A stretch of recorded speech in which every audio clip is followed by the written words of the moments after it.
This video accompanies a blog post I'm doing with an in-depth review of the Sun Ultra 27. This is a great workstation for Linux or Solaris or any, Windows even. It uses the Intel Xeon processor.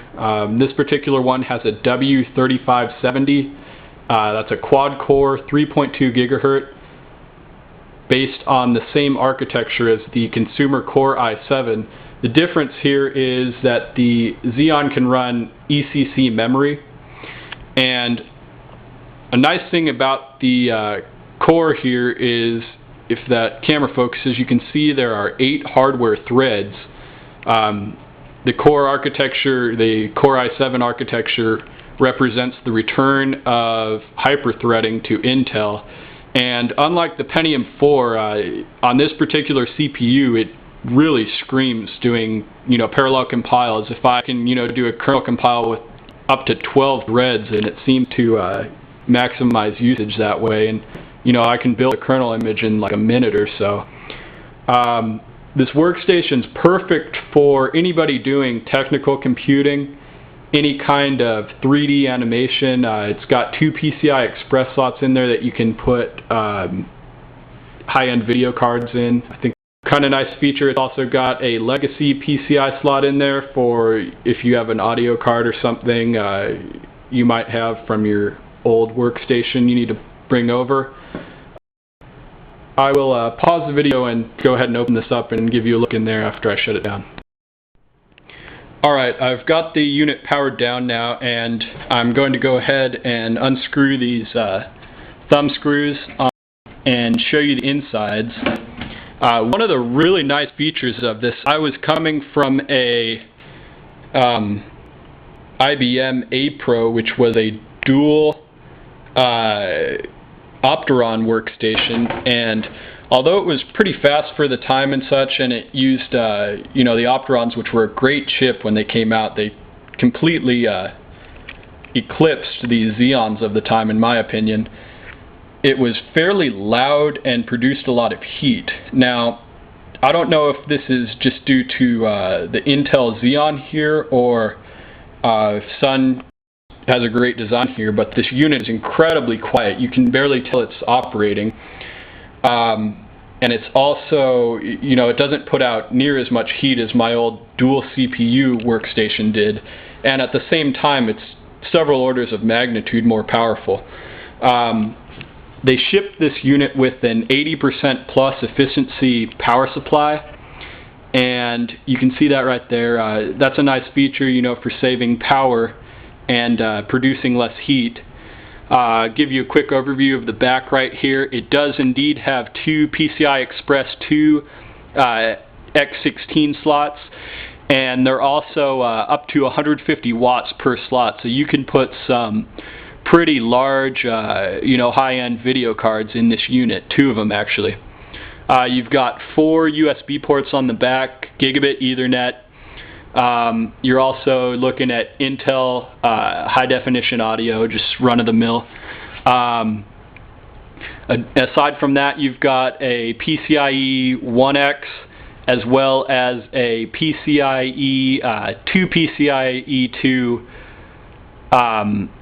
8X slots. They're actually 4 as far as bandwidth is concerned, but you can put the larger form factor cards in there, which might be a factor if you're trying to put some kind of fancy RAID controller in here or something. You've got dual channel memory, 6 slots, and the official spec says up to 12 gigs of RAM. I'm not sure if that's just with what was shipping at the time. I don't think the memory controller is actually limited to 12 gigs. That would be kind of a downside if it is. Give you a look around in here. This is the 4-disc bay, and it just uses Sun Spud hard disk trays. I'll pull one of these out, and this unit just came with, I think it's a 500 gig SATA drive, nothing fancy, 7200 RPM, but you can put SAS drives in here, or I'm sure third-party drives will work just fine. You could put yourself a solid-state disk in there, maybe for boot, or even go with all 4 bays. You could do various RAID configurations. You'll see right here the integrated SATA ports, and one of those is for the media. It's just got a standard DVD burner. One of the nice features, the heatsink on here is fanless. It contributes, I think, to the quietness of this system. I haven't noticed any problems with heat. This isn't even warm to the touch, and the computer's been running for several weeks without any reboots or anything. You've got your 2 6-pin graphics options here if you're going to put a fancy card in here. Right now I've just got a NVIDIA Quadro FX 380, nothing fancy, but it does have 2 DVI ports, which is nice when I'm back home and I've got my 2 monitors. Unfortunately, I don't have room for that here at school. Other than that, it's pretty solid workstation.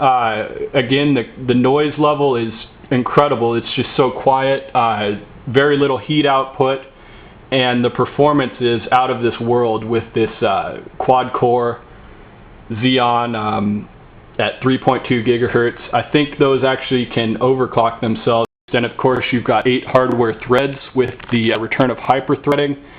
And again, just to recap, if you're looking for a powerful workstation for Linux, Windows, Solaris, BSD, anything, this is pretty standard hardware. You know, it's not like the old days where high-end workstations were RISC chips, and for better or for worse, you know, you can run whatever operating system. Other than that, up front, I guess I forgot to show, you've got 2 FireWire, 2 USB, headphone and microphone, power button, and there's a shot of the DVD recorder. You could pull that and put whatever you want in there if you need a Blu-ray or something. There is only 1 media bay. I don't know if that's a big deal anymore. A lot of times people used to like 2 for doing CD copying and such.